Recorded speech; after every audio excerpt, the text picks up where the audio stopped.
Under the glowing city lights of Barcelona, Lena stared into the night sky, her phone buzzing silently beside her. She had just closed another lucrative client deal. Her bank account was healthy. Her Instagram was filled with travel photos, champagne, clinks, and sun-kissed terraces. But inside it was chaos. She hadn't felt clear-headed in weeks. Every morning was a battle to get out of bed, not because she was tired, but because she was already overwhelmed. Her thoughts didn't walk. They sprinted, collided, and crashed into each other. There were lists of things to do, plans half-started, goals she once believed in but now only triggered guilt. Her anxiety didn't roar. It whispered, quietly, constantly, "You're falling behind. You're not enough. You're losing control." Most people don't notice when their minds begin to rot. It doesn't happen all at once. It happens slowly. In the morning scroll, in the snoozed alarm, in the avoidance of hard things. It's not dramatic. It's subtle. But it builds, decision by decision, until one day, like Lena, you find yourself successful on paper, but lost in your own head. And the scariest part? The world rewards the mask. It claps for your achievements, double taps your curated wins, and never asks how your inner world is holding up. You could be dying inside and still be admired, maybe even envied. This is the hidden cost of mental chaos. It doesn't just waste your time. It steals your presence. It disconnects you from yourself, from your purpose, from your potential. And the longer you live in this fog, the harder it becomes to remember what clarity even feels like. The Stoics saw this long before neuroscience gave it a name. They warned that a life without inner order leads to quiet despair. Marcus Aurelius, a literal emperor, didn't write his journal for status. He wrote it to save himself from becoming a prisoner of his own power. Because he knew the truth. The most dangerous kind of chaos isn't outside. It's internal. You don't fix chaos with productivity hacks. You fix it with structure, not rigid control, but intentional design, a rhythm, a personal law, something that anchors you when the world pulls in every direction. Because in a world engineered to scatter your attention, focus becomes rebellion. Discipline becomes freedom if you feel like you're constantly starting over. If you lie awake wondering where your days are going. If your mind feels louder than your life, you're not broken. You're just unstructured, and that's exactly why this episode exists. Over the next few chapters, I'll walk you through 12 Stoic laws for mental order. Not rules to restrict you, but tools to reclaim your mind. You'll learn how to build discipline that actually fits who you are. You'll see how identity is forged in quiet action, not big talk. And most importantly, you'll remember what it feels like to respect your own time again. But before we dive in, I need to ask one thing. If this already speaks to something deep in you, if you feel like this message was written for you, then please subscribe to the channel. It's what fuels this mission. Every like, every comment, every subscription tells me to keep going and keep bringing more depth, clarity, and fire into your life. All right, now let's make this personal. Here's a quick question to spark your self-awareness. When you feel mentally foggy or unfocused, what's usually the cause? A. I'm overwhelmed because I've taken on too much without structure. B. I'm unmotivated and just need to push harder. Comment below, A or B, and let's see where our minds are really getting stuck. Jordan had always been the guy people looked up to. In the locker room at the University of Texas, his name carried weight. He was the team captain, the voice before the game, the rock during pressure, the example on and off the field. Coaches praised his consistency. Teammates fed off his intensity. But after graduation, when the cheers stopped and the schedule disappeared, so did something else. His sense of self. At first, it felt like rest. Sleeping in, skipping workouts, letting the days blur. But soon it turned to something darker. His mornings became heavier. He lost track of time. He started lying to himself in small, quiet ways. I'll start again tomorrow. One more day off won't matter. But tomorrow never came. And deep down, Jordan knew it wasn't just laziness. It was abandonment. He wasn't tired. He was unanchored, and that's the truth most people never say out loud. Losing discipline doesn't start with failure. It starts with forgetfulness. Forgetting what it feels like to respect yourself, to believe in your own word, to act not because someone's watching but because it matters to you. The Stoics had a name for this kind of integrity. They called it self-mastery, and it wasn't about control. It was about coherence, about being the kind of person whose actions quietly align with their values, especially when no one else will ever know. Self-respect is where real discipline begins, not with routines or rewards, but with the question, how do I treat myself when no one is watching? We've been conditioned to perform, to wake up early because someone told us that's what winners do, to hustle because a book said so. But real power isn't built in front of others. It's built in the unseen hours, when you could choose comfort, but choose growth instead. When you could give up, but don't. When you make a promise to yourself, and for once, you actually keep it. There's nothing more quietly radical than becoming someone you can rely on. Jordan's turning point didn't happen with a motivational video or a new planner. It happened one morning when he sat on the edge of his bed and whispered out loud, "I'm not doing this to impress anyone. I'm doing this so I don't lose myself." He got up, made coffee, laced his shoes, and went on a run, not because it felt good, but because it felt right. That moment wasn't glamorous. No music, no spotlight, just a choice. And it changed everything. Because here's the thing, the hardest promises to keep are the ones you make to yourself. No applause, no deadlines, no consequences. Just you and the voice in your head that says, "I'll show up." And every time you keep that promise, something inside you hardens. Not in a cold way, but in a sacred way. You stop negotiating with weakness. You stop asking for permission to be strong. Try this. Tonight, before you go to bed, stand in front of the mirror. Not to fix your appearance, not to judge, just to look and ask, did I act in a way today that shows I respect myself? If the answer is no, don't shame yourself. That's not what this is about. Just notice. And tomorrow, make one small decision that your future self would be proud of. That's how self-trust is rebuilt, not in grand gestures, but in daily reconciliations with who you're becoming. This isn't about being perfect. It's about being honest with yourself, because you can only fake alignment for so long. Eventually, your spirit catches the lie, and it gets harder and harder to live with. Discipline, real discipline, is not a war. It's a reunion with the version of you that doesn't flinch in the mirror. The version of you that's tired of the noise, tired of the starts and stops, tired of betraying your own potential. You want power? You want clarity? Then stop asking what's easy and start asking what's worthy. Because when discipline is rooted in self-respect, it stops being about punishment and starts being about protection. Protecting your future, your focus, your identity.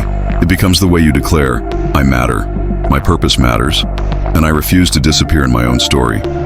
Malik used to think something was wrong with him. Every time he tried to follow the advice of productivity gurus, wake up at 5 a.m., take cold showers, plan every minute of the day, he failed.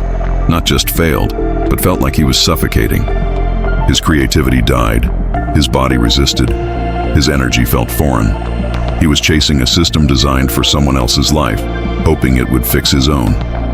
He lived in Tokyo, a city of contrast, fast-paced yet poetic, structured yet chaotic. And Malik, a freelance designer, thrived in the night.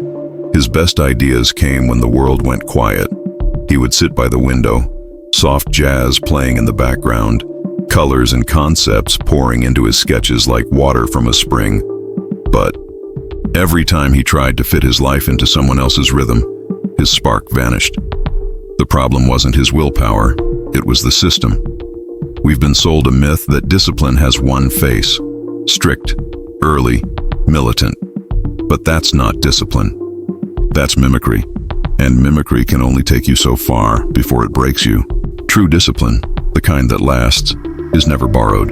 It's built. It's crafted from your nature, your strengths, your truth. The Stoics didn't preach uniformity. Marcus Aurelius was an emperor, Epictetus was a former slave. Their two external lives were worlds apart, but their commitment to inner structure was the same. They each lived by a law uniquely shaped for them, not copied from someone else's template. That's the heart of Stoic discipline. Self-governance, not self-imitation. Malik's turning point came when he stopped asking, "What should I do to be more productive?" and started asking, "What kind of structure helps me feel alive and focused?" It wasn't about doing more.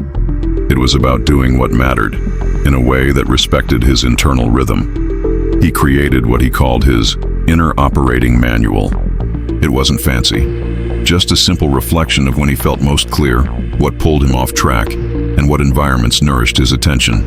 He learned that mornings were for silence, not stimulation. That deep, creative work happened best between 8 p.m. and midnight. That movement, not meditation, cleared his mind. So he stopped forcing himself into someone else's morning routine and started building his own night discipline, one designed not to impress but to align. That shift changed everything. He stopped falling off track because the track finally belonged to him. Most people fail at discipline not because they're weak, but because they're using a blueprint that doesn't match their architecture. They try to live by rules that weren't made for their temperament, their biology, their season of life. And when it doesn't work, they blame themselves instead of the system. But the truth is, there is no universally right way to be disciplined. There is only the way that works for you, the one that makes you want to return to it, even when it's hard. The one that feels like home, not prison. That's not an excuse to avoid growth. It's a demand for deeper honesty. So pause and ask yourself, when do I feel most focused? What habits make me stronger, not just busier? Where do I keep forcing routines that drain me instead of feed me? And more importantly, what would discipline look like if it matched not my guilt, but my gifts? You don't need a stricter system. You need a smarter one. One that honors your wiring and gently stretches you forward. One that's designed to survive the messiness of real life, not the fantasy version of yourself you keep failing to become. Start by mapping your natural rhythm. Track your energy throughout the day. Notice when resistance is a sign of misalignment, not laziness. Test rituals. Protect the ones that work. Let go of the ones that don't. And most importantly, stop waiting for permission to do what already feels true. Malik didn't become more disciplined by trying harder. He became more disciplined by building a life he didn't want to escape. That's the power of designing your own law, not based on comparison but on clarity. Because the discipline that sticks is never the one that looks best online. It's the one that feels most like you, lived out loud, repeated with purpose, and protected like your life depends on it. Because in many ways, it does. Camila sat in the back of a crowded casting room in Rio de Janeiro, her heart pounding. Her script was memorized. Her posture was perfect. But inside, something felt hollow, like she was pretending to be the version of herself they wanted, rather than the woman she was becoming. She had always believed talent was enough, that if she just waited long enough, worked hard enough, someone would discover her. But rejection after rejection stripped that illusion bare. It wasn't that she lacked the skill, it was that she lacked the structure that turns potential into power. After one particularly painful callback where she froze mid-line, Camila didn't cry. She walked home in silence and sat alone in her small studio apartment. That night, something shifted. She realized she was waiting for a breakthrough that she hadn't earned. Not because she didn't try, but because she hadn't become the person her vision required. The Stoics taught that identity is not found. It is formed, action by action, decision by decision, day after day. You don't wake up one day as the person you admire. You build that identity in private, through the way you show up when no one's clapping, when there's no audition, when there's no applause. So Camila changed her approach. She stopped waiting for inspiration and started creating conditions for it to arrive. She rewrote monologues every morning, even if they were terrible. She rehearsed in the mirror every night, even when her voice cracked. She started journaling not about her dreams, but about her discipline, who she wanted to be, and what that version of her would do today. It felt awkward at first, like wearing clothes that didn't quite fit. But over time, she noticed something strange. She stopped needing motivation. She started craving the ritual. And when she walked into casting rooms, she no longer hoped to be chosen. She came as someone already chosen by her own actions. Because this is what most people miss. Identity is a practice, not a personality. Confidence is not something you wait for. It's something you rehearse. Clarity is not something you magically find. It's something you carve through repeated motion. Who you are is not the sum of your thoughts. It's the result of your choices. Every time you say, "I'll do it tomorrow," you reinforce the identity of avoidance. Every time you show up, even a little, even badly, you reinforce the identity of someone who keeps going. You don't become trustworthy by saying it. You become trustworthy by doing it, especially when it's inconvenient. Try this. For 1 hour a day, act like the version of you you've been waiting to become. Not fake, not performative, just intentional. Walk like them. Think like them. Speak like them. Make decisions from their mindset. At first, your body will resist. Your mind will doubt. That's normal. Identity isn't a costume. It's a set of choices, repeated until they become familiar. And one day, you'll wake up and realize you're not acting anymore. Camila didn't land a leading role overnight, but slowly directors started noticing something different in her. She was grounded, present. She didn't flinch under pressure. One casting agent told her, "You walk into the room like you already belong here." That wasn't ego, that was embodiment. And it didn't come from waiting. It came from practicing. The Stoics never talked about self-image the way we do today, but they lived it. Marcus Aurelius didn't just write about virtue. He wrote to remind himself of who he was trying to become. That's what his meditations were. Not philosophy, but a personal manual for identity. If you want to change your life, don't focus on the outcome. Focus on the identity behind the outcome. Want to write a book? Be a writer every morning. Want to lead? Make decisions like someone worth following. Want peace? Practice calm in chaos, even when it's hard. Because the moment you act differently, even slightly, you are no longer who you were. You've taken the first step toward becoming who you could be. And the more you act from that space, the more you reinforce the belief that yes, this version of you is not a fantasy. It's already alive, waiting to be built, waiting to be claimed. So the next time you wonder who you are, don't look at your past. Look at your patterns. Look at what you repeat. And ask, are these actions reinforcing the story I want to live, or the one I want to leave behind? The answer is in what you do next. Noah didn't see it coming. At first, it was harmless. A few hours gaming at night, scrolling through videos to unwind, checking messages the moment he woke up. But over time, those habits grew teeth.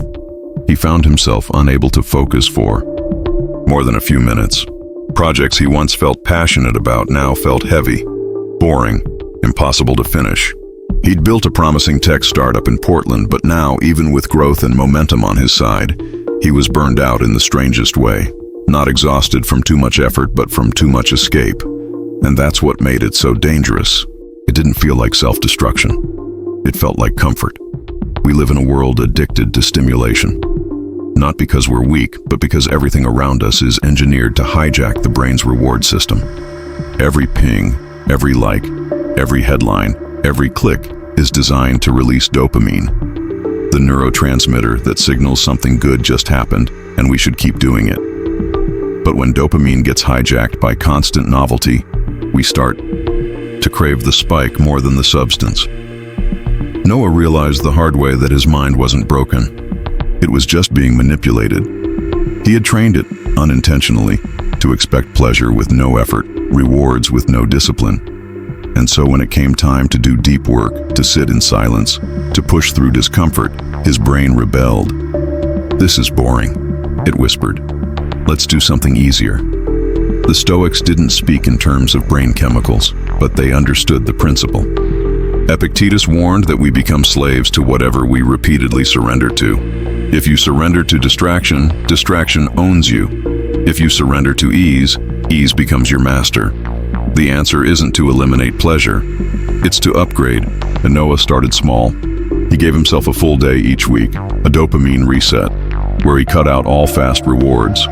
No phone before noon, no social media, no quick-hit entertainment. Just books, deep focus work, real conversations, nature. The first few times felt brutal. His mind fidgeted like a restless child. But slowly, something amazing happened. The fog lifted, the noise dulled, and presence, the quiet, steady kind, returned. He began tracking a new kind of reward, completion. Every time he finished a hard task, he marked it. Every time he resisted a temptation and stayed with discomfort, he acknowledged it. His brain started rewiring. It began to associate satisfaction not with stimulation, but with showing up, finishing, following through. That shift changed everything. This is the heart of Stoic discipline, not denial, but redirection. It's not about cutting out joy. It's about becoming wise enough to choose deeper joys over cheap thrills. Modern life teaches us that pleasure should be immediate, but the Stoics knew that real joy is earned, not in one big act, but through daily discipline. The joy of doing hard things well, the quiet pride of honoring your word, the lasting confidence that comes from building something real, not consuming, something fleeting. Noah began to redesign his days. He moved his phone to another room during work blocks. He replaced evening browsing with journaling. He replaced shallow input with focused creation. And most importantly, he stopped looking for the high and started building the depth. We're all wired for reward.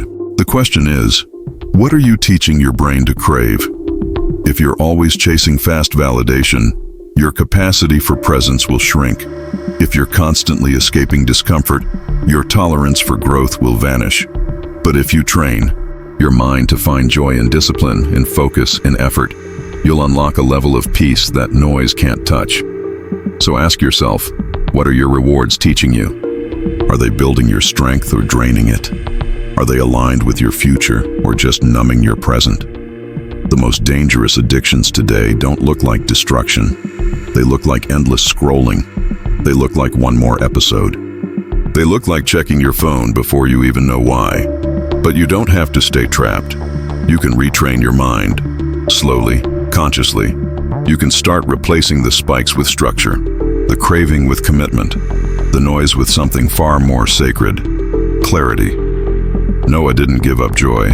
He gave up junk. And in its place, he built a reward system rooted in growth, not escape. Because at the end of the day, what you repeatedly reward is what you ultimately become.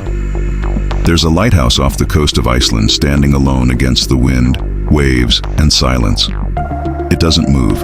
It doesn't panic. It just stands, steady, anchored, constant. And for every ship sailing through fog or storm, that structure is a lifeline. Not because it controls the sea, but because it gives direction within the chaos. That's what structure really is. Not a cage. Not a set of rules meant to shrink you, but a compass. A way to find your path when everything around you is pulling in 1,000 directions. Most people resist structure because they associate it with loss, of freedom, of flexibility, of fun. They imagine cold spreadsheets, rigid routines, lifeless calendars. But the truth is far more intimate. Structure is one of the kindest things you can give your mind. Without it, you drift. You react to whatever's loudest. You confuse motion for meaning.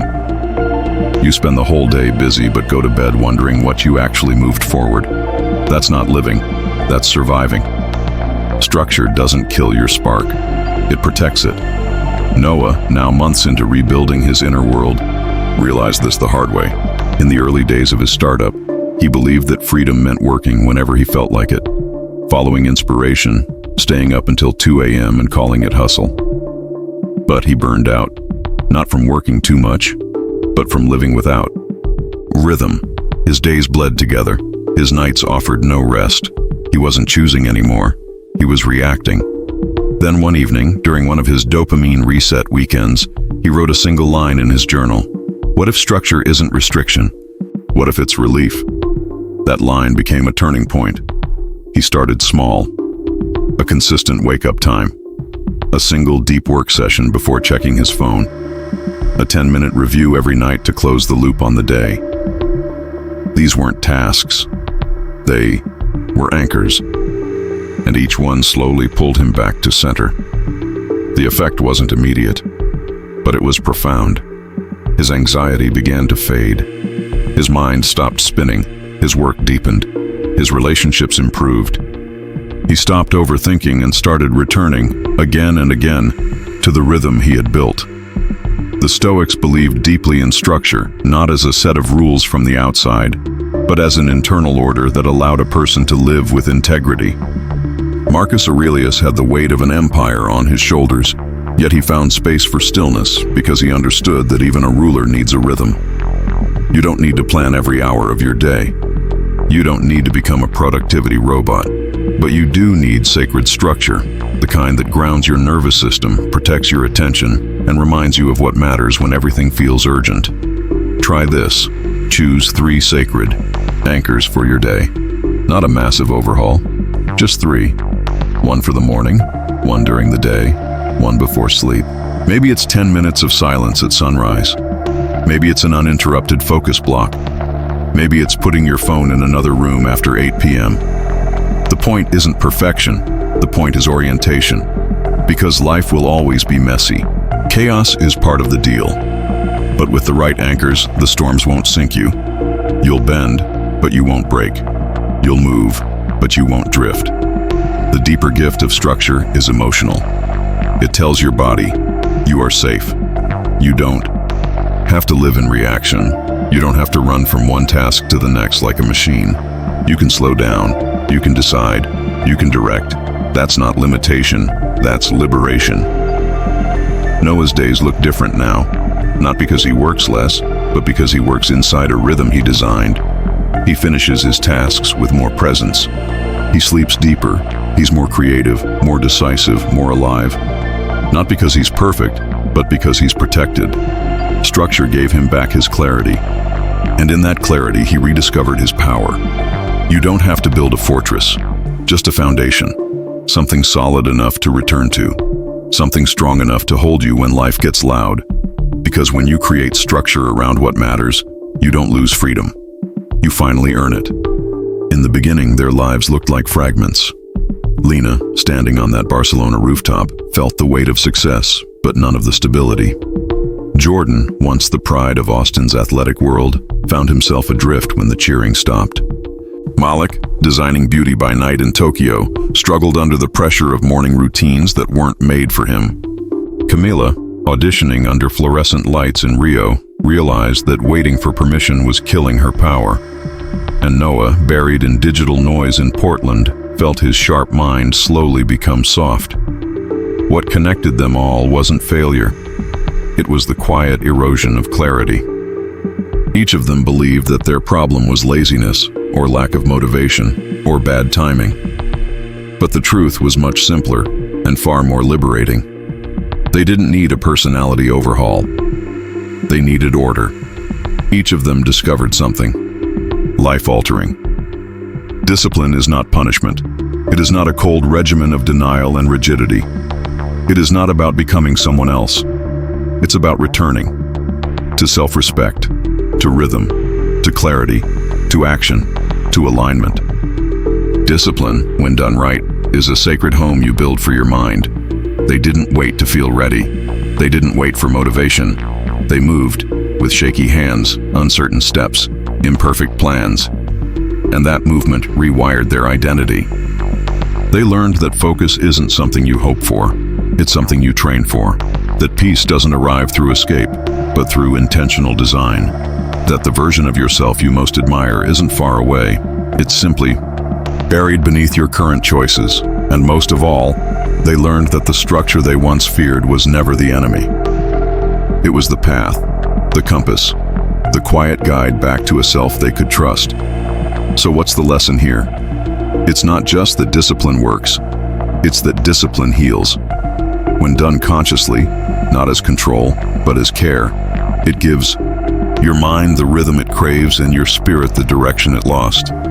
This kind of structure doesn't box you in, it brings you home. And if you're watching this thinking, that sounds like me, then the invitation is simple. Don't wait to be someone new. Start acting like the version of you who already exists inside. Show up for that person.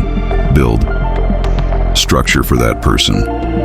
Choose for that person. Especially when it's inconvenient. Especially when no one else will know. Because when you do, you won't just change your habits. You'll change your identity. And eventually, you'll wake up like Lena, like Jordan, like Malik, Camila, and Noah, and realize you didn't just survive the noise. You built a self strong enough to stand inside it. Now let's test your insight from this episode. Which belief is more likely to support sustainable discipline? A. I must follow the most productive routines, even if they don't feel natural. To me. B. I need to build a structure that respects my energy, rhythms, and purpose. Drop your answer in the comments, A or B, and tell us why. Also, I'd love to hear your personal take. What part of this story spoke to you, the E, most? Which character's struggle felt familiar? What shift are you ready to make? Let us know in the comments. Your insight might be exactly what someone else needs to hear, and if this message hit home, do me a favor. Subscribe to the channel. It's how we keep these stories alive, these lessons coming, and this community growing. Your support fuels the next chapter. And trust me, we're just getting started.